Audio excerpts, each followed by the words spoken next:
안녕하세요. 백두산 금융연구소의 백두산입니다. 3월 12일 화요일 아침 6시 23분입니다.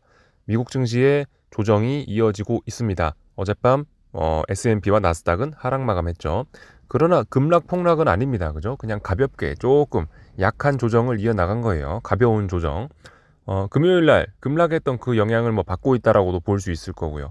하여튼 조정을 이어나갔다. 약한 하락이 지속이 되고 있습니다. 자연스러운 모습이긴 해요. 어제 말씀드렸던 것처럼. 예, 그리고 보시면은 이 미국 증시가 다 빠진 건 아니고 보시다시피 다우지수 같은 건 상승하기도 합니다. 이따 자세한 그림을 보여드리겠지만은 일단 어제 말씀드렸던 것처럼 아직까지 시장의 분위기는 낙관적이라서 어젯밤에도 이제 엔비디아가 급락을 하면서 나스닥은 좀 분위기가 안 좋았지만은 계속 순환매가 돌면서 다른 종목들이 좀 받쳐주고 있어서 분위기는 여전히 낙관적이고 괜찮은 편입니다. 이따가 자세한 이야기 하고요. 유럽 증시 분위기도 별로 좋지는 못했습니다. 여전히 그 금요일 날 분위기 안 좋았던 그런 것을 계속해서 이렇게 이어나가는 그런 모습이에요. 하지만 얘네도 급락폭락은 아니죠. 그죠? 하여튼 그래서 미국과 유럽 증시는 이런 식으로 조정을 좀 이어나가고 있는 모습입니다. 좀 자세한 내용들 살펴보도록 하겠습니다. 미국 증시 이렇게 잠시 지도를 보시면요. 이런 모습이죠. 말씀드렸던 것처럼 엔비디아의 급락이 엔비디아가 조정을 이어나가고 있고요. 가격 조정을 이어나가고 있고 그렇기 때문에 나스닥이 좀 안 좋은 영향을 받고 있죠. 하지만 보시다시피 애플이 또 그 빈자리를 치고 올라오고 있고요. 구글도 그 빈자리를 메워주고 있습니다. 그래서 전반적으로는 이 분위기 보시면 초록색이 좀 굉장히 많이 있어요. 이런 데 보시면요. 그래서 어떤 지금 미국 증시는 순환매가 돌면서 낙관적인 분위기는 유지한 채 아직까지는 가벼운 조정을 이렇게 이어나가고 있다라고 볼 수가 있겠습니다. 그래서 미국 증시는 지금 이런 모습이라면은 눌림시 매수 전략이 정석적인 전략이 되겠죠. 그죠? 하지만 아직까지 의미 있는 매수세라고 확인하기에는 하락 마감하고 이러고 있기 때문에 일단은 지금은 좀 기다려보고 아무것도 안 하는 그런 게 맞지 않나 싶어요. 눌림시 매수가 맞는 전략입니다. 상승 추세니까 눌림시 매수가 맞는 전략이긴 한데 어쨌든 근데 분명히 하락 마감하고 아직까지 의미 있는 매수세는 분명히 없는 겁니다. 그러니까 이런 마감은보다 단기적으로 좀 더 빠지겠다라는 그런 의미라고 볼 수가 있겠죠. 어딘가 이제 매수 신호가 등장을 하면 어딘가 양봉이나 상승 마감을 한다라면 그거는 매수세로 그런 거는 어떤 매수세가 등장한 것으로 볼 수가 있고 그 뒤에는 주식을 매수할 수 있다입니다. 또 그리고 그런 식으로 예를 들어 주식을 매수했다. 그럼 어딘가에 또 오르겠죠. 오르다 이제 어딘가 이제 중요한 전고점을 만날 겁니다. 이 전고점 부근에서 여기는 못 넘어가고 또 꺾이면 이제 우리는 싼고점 혹은 추세적인 전환 가능성 이야기를 이제서야 그때서야 할 수 있는 거예요. 아직은 시장이 조정을 이어나가고 있는 그런 상황입니다. 어젯밤 이렇게 시장이 움직였는데 특별한 이슈 이런 건 없었습니다. 어젯밤 시장은 혼조했다라고도 이야기를 드릴 수 있을 것 같은데 어젯밤은 경제지표 발표 특별한 게 없었고요. 오늘 밤에 이제 중요한 것이 있죠. 이게 이제 경제지표 발표 예정인 물가지표가 발표 예정입니다. 오늘 밤에요. CPI라 써 있죠. 이런 지표들이 발표 예정인데 어젯밤 시장이 혼조했던 거는 이런 물가지표 발표를 앞두고 경계감을 보였다라고도 일부 표현을 할 수 있긴 있을 겁니다. 하여튼 오늘 밤에 이 물가지표들이 중요할 거예요. 잠시 이제 지난번 이야기를 하자면은 지난번에 발표됐던 이 물가 지표들은 예상을 상회했죠. 그래서 시장에 약간의 충격을 주긴 했어요. 그러나 엄청나게 큰 충격은 아니었다 이겁니다. 이거 발표됐을 당시 주식시장도 이거가 충격적으로 서프라이즈 했음에도 불구하고 시장이 잘 버텼던 것은 그때 당시에는 시장의 매크로적인 변수에 별 관심이 없어서 그랬던 거죠. 엔비디아 실적에 환호하면서 주식시장이 막 급등하던 때라 갖고 주식시장은 지난번에 이 CPI 발표 때는 별로 이런 거에 반응을 해주지는 않았었습니다. 근데 지금은 이제 분위기가 조금 달라졌을 수가 있긴 있어요. 지금 주식시장은 이제 어떠한 이벤트도 잘 없습니다. 지금까지는 짜잘짜잘한 기업들이라도 실적 발표를 하고 있고 그래서 이 주식시장이 계속해서 실적이란 변수에 주목을 하고 엔비디아의 폭발적인 수급으로 인한 어떤 폭발적인 랠리, 탄력적인 랠리에 주목을 했다라면은 지금은 엔비디아의 랠리도 쉬어가고 있고 기업 실적 발표도 거의 없고 그렇기 때문에 주식시장에 지금 어떤 재료도 없거든요. 그 와중에 수급적으로는 단기적으로 조금 좀 부담스러울 수 있는 상황이고, 단기적으로나 중기적으로나 하도 많이 올랐기 때문에 좀 부담스러울 수 있는 상황이라, 지금 같은 때는 이런 매크로적인 변수, 그죠? 이런 물가지표나 뭐 금리나 달러의 움직임들이 주식시장에 일부 영향을 미칠 수도 있을 것 같다 싶습니다. 그래서 그런 부분을 조금 주의해야 되지 않을까 싶어요. 제가 지금 좀 전에 했던 이야기를 안 그래도 어떤 보고서에서도 찾아볼 수 있었는데요. 잠시 그거 하나만 좀 짧게 좀 보여드릴게요. 네, 요 보고서거든요. GS니까 아마 골드만삭스겠죠? 골드만삭스에서 나온 보고서인데 이런 식으로 써 있더라고요. 제목이 뭐냐면 구조적으로는 강세다.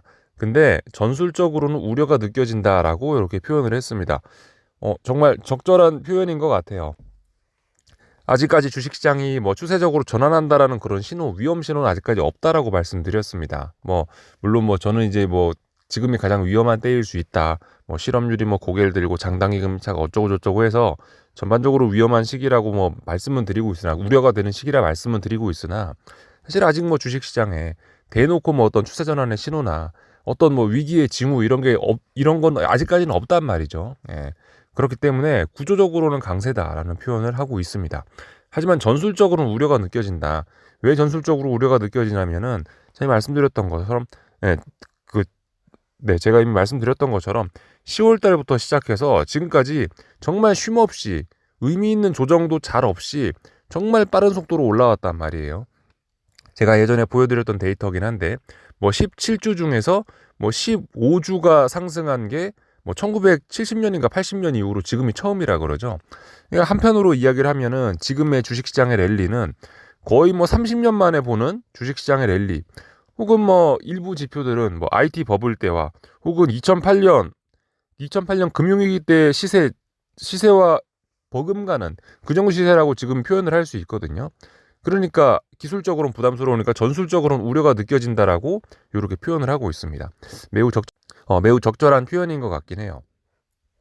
그래서 지금 이제 제가 말씀을 드리는 게, 이게 대응을 하려면은 차라리 시장이 한번 폭락을 하면은 주식 눌림시 매수가 맞다. 근데 지금은 그렇다라고 해서 지금 급락할 거다, 급락할지 안 할지도 몰라요. 급락하는 신호도 없고, 그렇다고 하락에 베팅할 수도 없다 이거예요. 한번 차라리 급락 폭락을 하면 이 전술적 우려를 극복할 수 있기 때문에 그나마 주식 매수나 이런 시장의 흐름을 따라갈 수가 있는데, 지금 급격한 조정도 안 나오고 있고, 그렇다고 구조적으로는 어떤 구조적인 주식시장의 강세가 전환될 거란 신호도 보이지 않고, 그러니까 일단 가만히 있다라는 거죠.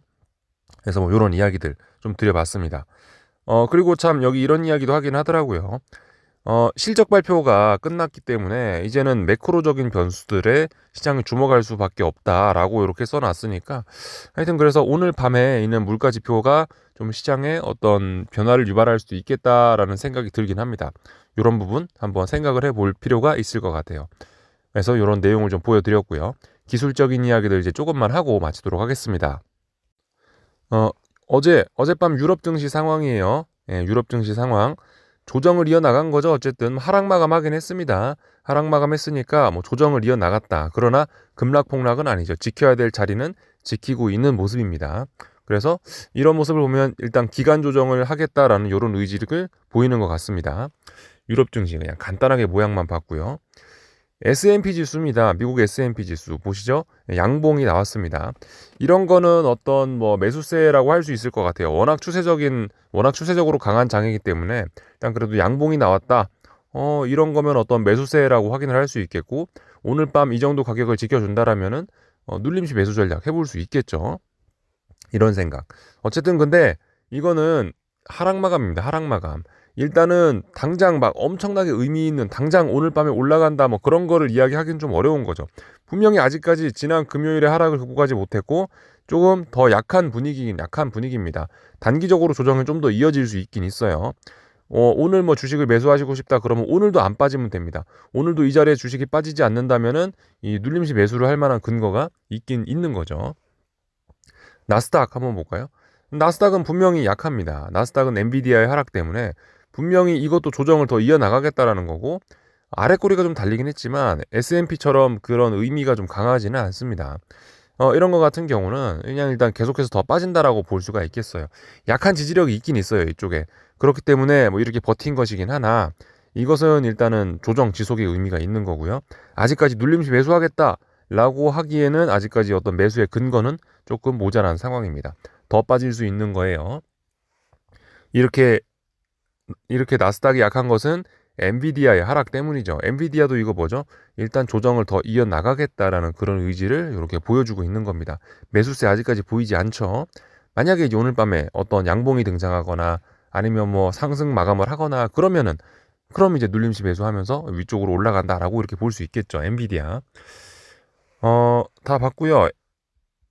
애플이 또 그런 빈자리를 또 치고 올라오고 있다고요. 애플이요. 애플이 보시다시피 지난번에 3거래일간 어떤 지지력을 확인하고 튀어오르고 있죠.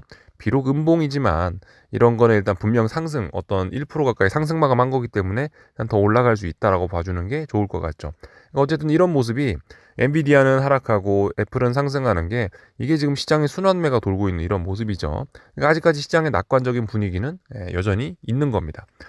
애플 같은 경우는 지난번에 말씀드렸다시피 요 자리가 지난번 박스권 하단 자리로서 지지력이 있는 자리라고요. 그렇기 때문에 자연적으로나마 반등이 나올 수 있는 자리입니다. 근데 반등이 나와야 할 뻔한 자리에서 반등이 나오면은 이런 거는 오히려 재미가 없을지도 몰라요. 이런 안 좋은 분위기, 이런 하락을 극복하기 위해서는 차라리 여기서 한번 언더슈팅이 훅 나오는 게 어쩌면은 이런 하락을 깔끔하게 끝내는 더 지름길일 수도 있긴 있습니다. 뭐 물론 여기서 이런 식으로 반등을 하면서 또 살아날 수도 있는 건데 사실 지금 보시면은 애플이 이렇게 반등을 하고 있긴 있습니다. 반등을 하고 있는데 이거는 아직까지 뭐죠? 하락 추세 중이에요. 하락 추세 중에 반등이니까 반등시 매도 전략이 이거는 정석적인 전략이 되겠죠. 네. 이번엔 빅스 지수 좀 살펴볼게요. 빅스 지수는 상승 마감했습니다. 그죠? 하지만 음봉이 나왔어요. 그러니까 일단 여기 어디 저항, 여기가 빅스 지수 박스권 상단 정도 되는 자리입니다. 뭐 사실 빅스 지수는 박스권은 아니고요. 살짝 어떤 상승 추세이긴 한데요. 근데 이쪽 부분이 근데 전통적으로 어떤 저항이었던 자리입니다. 그래서 음봉이 나오긴 나왔습니다. 그래서 어제 저기 좀 전에 S&P 지수 보셨던 것처럼 S&P 지수는 그래도 어떤 매수세를 약하지만 보여줬단 말이에요. 오늘 밤까지 한 번 더 확인하면 눌림시 매수를 할 수 있습니다. 오늘 밤에 그래서 괜찮다면은 오늘 밤에 S&P 지수는 잘 해주면은 빅스 지수가 저항을 누적시키면서 다시 빅스가 떨어지면서 한동안 또 시장은 안정을 되찾을 수도 있긴 있습니다. 있긴 있는데요. 만약에 이제 이렇게 음봉을 만들어 놓거나 저항을 누적시켜 놓은 모습을 보였는데 근데 이제 오늘 밤에 S&P 지수가 여기서 한 번 더 쿵 하고 빠진다라고 한다면요. 어젯밤 S&P 지수는 양봉이었고 그리고 조금 좀 어떤 약한 지지력을 보였는데 오늘 밤에 만약에 여기서 쿵 빠지게 되면 어떻게 된다? 그럼 이제 또 급락을 하게 될 수가 있습니다. 여기서 오늘 밤에 그렇게 되면 그 빅스 지수가 위쪽으로 훅 넘어가려는 시도할 거 아니에요. 음봉 같은 거 만들어 놨는데 이런 자리를 극복하게 되면은 빅스는 크게 튈 수 있습니다. 그래서 오늘 밤 같은 경우는 이제 기존의 주식시장은 상승 추세가 있고 추세적인 상승 추세가 있고 또 그리고 어젯밤 뭐 S&P는 약한 매수세도 보여주고 순환매도 돌고 있고 그러니까 오늘 밤에 특별한 일 없으면은 뭐 이렇게 계속해서 상승을 이어나가겠지. 일단 이렇게 보는 게 기본적인 시나리오이긴 한데 삐끗하면은 이제 급락폭락도 할 수 있는 그런 자리가 되긴 되겠습니다. 근데 오늘 밤 재료가 있죠. 물가지표가 발표 예정이기 때문에 조금 주의해서 봐야 될 필요는 있겠습니다. 빅스 지수를 통해서 이제 오늘 밤 이야기 조금 했고요. 금리와 달러는 반등을 했습니다. 금리와 달러는 반등이요. 지난번에 급격했던 어떤 금리의 하락 이거를 약간 되돌렸습니다. 하지만 뭐죠? 아직까지 이 금리의 하락 추세적인 이 강세는 여전합니다. 그래서 어젯밤에 아무것도 안 하고 잤어요. 일단 계속해서 금리가 떨어진다라는 포지션은 가지고 갑니다. 근데 보시다시피 지난번 하락이 굉장히 거셌기 때문에 이 지금 한 번쯤 쉬었다 가는 자리라고 일단 보여지고 있고 그래서 반등이 살짝 튀어나온 거죠. 기술적인 반등, 자연적인 반등은 튀어나왔는데요. 근데 지금 어쨌든 지지력이 있긴 있습니다. 조금 더 올라올 수 있습니다. 앞으로 흐름 봐가면서 오늘 밤 물가지표 봐가면서 뭐 제가 가진 금리 그 포지션을 정리를 하든 말든 결정을 하면 될 것 같아요. 일단 뭐 이런 식으로 아직까지는 반등시 매도 전략이 맞죠. 그리고 일단 단기적으로 반등하겠다라는 그런 의지를 보이고 있다. 체크. 이렇게 반등하는 모습은 뭐 오늘 밤 발표될 물가 지표가 예상을 상회할 수 있다. 그러니까 물가 지표가 또 서프라이즈 나올 수 있다라는 우려를 반영하고 있다라고도 뭐 표현할 수 있을 겁니다. 그 정도 보면 될 것 같고요. 달러 인덱스 보시면은 얘도 반등했다, 그죠? 달러 인덱스도 요렇게 지난번 급락이 굉장히 강했고요. 예. 뭐 어떤 그죠, 금리나 기대감이 후퇴했다 막 그러면서 달러가 막 급락을 했고, 고용지표 때문에 윗꼬리 아랫꼬리 한번 달았었고요. 그 뒤로 자연적인 반등을 시도하고 있으나 지난번 이 낙폭에 비하면은 이렇게 빠졌던 낙폭에 비하면은 아직까지는 그냥 미미한 자연 반등. 근데 분명히 몇 거래일 동안 지지력은 보이고 있고, 얘도 반등하고 싶은 생각이 없지는 않다. 얘도 뭐 물가 지표에 대한 우려가 일부 반영되고 있는 거라고 볼 수도 있겠죠. 하지만 뭐 아직까지는 하락이 당연히 우세한 겁니다. 얘도 아직까지는 뭐다? 반등 시 매도 전략이 달러도 맞긴 맞습니다.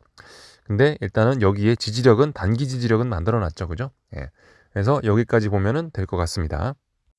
사실 아까 전에 이 MTS 요 화면을 보면서 이야기를 하려고 그랬는데, 아까 전에 무슨 서버 점검 이야기 써 있어서 그냥 그 좀 전에 보셨던 그 화면, 그 차트 화면으로 설명을 쭉 드리긴 했습니다. 하여튼 나스닥 100 선물 이거 지금 이 차트가 나오니까 잠깐 체크만 할게요. 나스닥 100 선물인데요. 중요한 자리를 일단은 계속해서 회복은 못하고 있습니다. 그러나 이 아래쪽에 또 바로 또 지지력도 있긴 있어요. 공격적으로, 뭐 사실 지금이 공격적으로 하방 투자를 할 땐 분명히 아닌데, 난 그래도 공격적으로 해보고 싶다 하시는 분들은 분명히 이 라인을 넘지 못하고 있기 때문에 뭐 아래쪽으로 단타 정도는 가능합니다. 단타 정도는요. 예, 충분히 그런 상황입니다. 하지만 아직까지 이 어떤 추세적인 상승이 진행 중이기 때문에 하방 투자는 매우 보수적인 전략이 필요하겠죠. 이 정도 말씀드리면 될 것 같고, 그 좀 전에 말씀드렸던 것처럼 이 금리 선물들 이렇게 위쪽에 저항을 누적시키고 있죠. 오늘 밤에 잘 봐야 됩니다. 오늘 밤 물가 지표에 의해서 이 금리가 더 크게 떨어질 수도 있고, 아니면 여기서 이제 여기서 금리의 하락이 어느 정도 좀 진정될 수도 있고요. 하여튼 장기물 금리들의 하락도 어느 정도 좀 일단락이 되어 있는 그런 모습입니다. 한국 증시는 뭘까요? 한국 증시는 계속해서 그냥 답답한 구간이죠. 예. 한국 증시는 답답한 구간인데 미국 증시와 유럽 증시가 조정을 이어나갔으니 얘도 일단 답답하지 않을까라는 생각 계속해서 그냥 유지해 보고요. 다만 이제 코스닥은 지금 신났습니다. 코스닥은 위쪽으로 저항이 없습니다. 매물대가 없기 때문에 얘는 일단 더 탄력적으로 올라갈 수 있어요. 지금 한국 증시도 계속해서 순환매가 포인트입니다. 그래서 코스피가 약하면은 코스닥은 더욱 탄력을 받을 수 있을지도 모릅니다. 그런 점들 좀 생각을 하셔야 될 것 같고요. 전반적인 내용들 다 살펴본 것 같습니다. 국제유가는 뭐 이런 식으로 저항을 누적시키면서 슬슬 이 상승 추세를 끝내려고 둥그스름한 천장형을 만들려고 하고 있는 그런 모습이고요. 금값은 계속해서 그죠? 계속해서 잘 올라가고 있죠. 지금 사시면 추격 매수일 수 있습니다. 조정이 나오면 매수가 맞겠죠. 하여튼 금의 장기적인 상승은 지속되고 있다 말씀드렸고요. 어젯밤에도 비트코인의 급등은 계속해서 지속됐습니다. 너무나 탄력적인 상승하고 있고, 하여튼 비트코인이 가지는 의미는 아직까지 시장이 굉장히 낙관적이다라는 겁니다. 이런 것들이 주식시장에 일부 영향을 미칠 수 있긴 해요. 얘가 이렇게 낙관적이니까 주식시장에도 뭐 좋은 영향 미쳐가지고 종목들의 순환매가 돌면서 시장의 급락을 막고 있는 그런 모습이라고 일단 보여집니다. 하여튼 근데 뭐 주식 투자자들이 여기에 뭐 그렇게 신경을 많이 쓸 필요는 없겠죠. 하여튼 지금 얘가 의미하는 건 분명히 지금 시장 아직까지 분위기는 굉장히 낙관적이라는 겁니다. 어쨌든 근데 이제 그죠, 오늘 밤 물가 지표는 중요하긴 할 거예요. 왜냐하면 다른 변수들이 이제 없기 때문에 물가 지표에 좀 주목할 수 있다라고 생각합니다. 그런 부분 우리가 좀 신경 쓰면 될 것 같습니다. 여기까지 하겠습니다. 궁금한 거 리플 남겨주시고요. 오늘 저녁에 뵙도록 하겠습니다.